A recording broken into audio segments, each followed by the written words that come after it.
Jay Gabler, Duluth News Tribune arts and entertainment reporter, back with another special episode of the DNT Minute featuring my column, Front Row Seat. This week I wrote about the author J.K. Rowling. That's right, the Harry Potter author's name is not pronounced Rowling, but Rowling. You may learn a couple other things about her in this week's column. I recently visited Orchestra Hall in Minneapolis, having purchased a ticket to see the Minnesota Orchestra perform the score to Harry Potter and the Half-Blood Prince during a screening of the movie based on J.K. Rowling's 2005 novel. On the surface, the event was a buoyant celebration of music, film, books, and imagination. Some people who noticed my Ravenclaw sweater nodded approvingly and pointed to their own blue and bronze swag, representing a shared affinity for that house in the fictional Hogwarts School of Witchcraft and Wizardry. Across the street, a bartender told stories about his favorite costumed customers, and in the auditorium, the audience cheered for each section in turn when conductor Sarah Hicks invited the musicians to stand for an ovation. I cheered too, but beneath the surface, I knew it was time for me to step back and think about what it really meant to participate in such an event, one that profits the author and fails to challenge her harmful statements. Graham Campo told me later, "Now would be a good time to have conversations." You could have loved someone's work or something that they contributed to and still be upset with the person that ended up causing harm and won't apologize for it. You can still like the product and still hold that person accountable for their behavior. Campo was one of 3 Trans-Northland board members who joined me last week on a Zoom call to talk about Rowling and her views. Trans-Northland is a local group providing support, advocacy, education, and connection to the transgender community. The timing was particularly apt, since the Duluth Entertainment Convention Center was scheduled to screen Harry Potter and the Sorcerer's Stone on Thursday night as part of its Big Movies at the DECC series. On Wednesday afternoon, the DECC announced that the screening had been canceled due to this week's snowstorm. It will not be rescheduled. A little background is in order. Rowling, now 57, is the British author who rose to worldwide fame in the late 1990s with the extraordinary success of her 7-book fantasy series about a seemingly ordinary boy who's invited to attend a boarding school for wizards. Fans around the world were inspired not only by Rowling's characters, but by her own personal story as a determined author who wrote the first Harry Potter book amid financial hardship, as a single mother fleeing a short and catastrophic marriage. Campo said, "A lot of folks really identify and relate to the world of Harry Potter. A lot of us really identified with that whole journey of trying to figure out who you are, figure out what your strengths and weaknesses are, how to be good in a world that might not be as good as we once thought it was." When concerns about Rowling first arose, they concerned material in the Harry Potter books themselves. Characters of color fill relatively minor, arguably tokenistic roles. Some readers also saw anti-Semitic stereotypes in the portrayal of goblin banker characters. Fans further questioned Rowling's decision to out the powerful wizard Albus Dumbledore as gay via after-the-fact comments, rather than writing that aspect of his identity into the novels. Starting in 2020, though, Rowling began sharing views that questioned the legitimacy of transgender women. In a series of statements on social media and her website, Rowling argued for sex as a fundamentally biological quality and balked at accepting gender as a quality of one's entire person, a quality that may vary from sex as assigned at birth. Some of the people most closely associated with Rowling's wizarding world soon repudiated the author's views.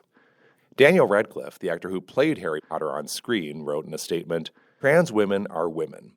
Any statement to the contrary erases the identity and dignity of transgender people and goes against all advice given by professional healthcare associations who have far more expertise on the subject matter than either J.K. Rowling or I."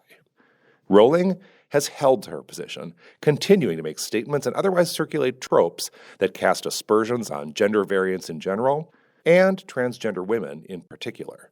She's also implied that she sees continued sales of her creative output as personal validation. Campo said, "I do own all the movies and all the books. Would I consider buying any more product from J.K. Rowling now? Absolutely not."